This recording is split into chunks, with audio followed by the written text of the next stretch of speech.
As far as the Soviets are concerned, I feel an obligation to sort of add to the things that service doesn't say. Soviet is simply a Russian word for committee. So what happened in February 1917 was workers went on strike.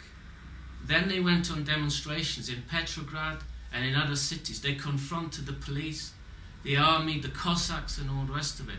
And they set up Soviets. They set up elected bodies from factories, from the regiments, because the soldiers, who were mostly made up of from a peasant background, had joined with the revolution, which made it possible to kick out the Tsar, and had set up these bodies.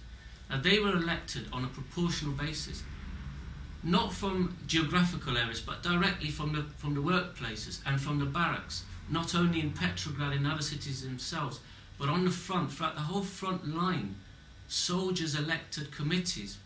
And the elected deputies of these Soviets had absolutely no privileges.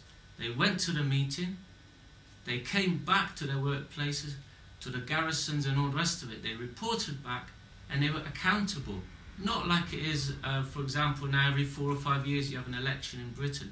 They were accountable at all times and got no special payout because of that. And just compare it to the latest scandal we've had in the British Parliament, where it seems as though just over 600 British MPs have claimed between them something, I believe, or at least according to the press, around £10 million of expenses at taxpayers' expense.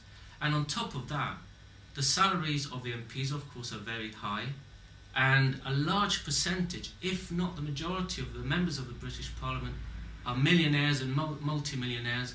They sit on boards of directors and have other close links with big business.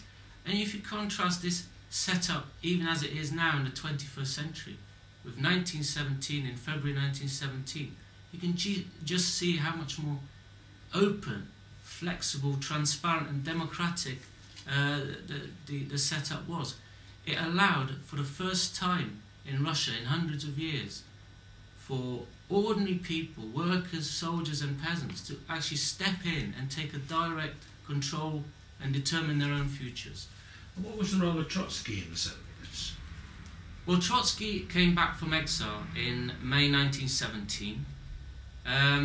He had not previously been a member of the Bolshevik Party, which was to lead the revolution. He joined the Bolshevik Party soon afterwards.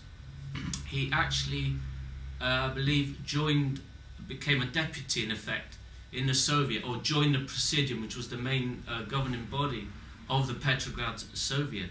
So in essence he joined the party and took part in the leading bodies.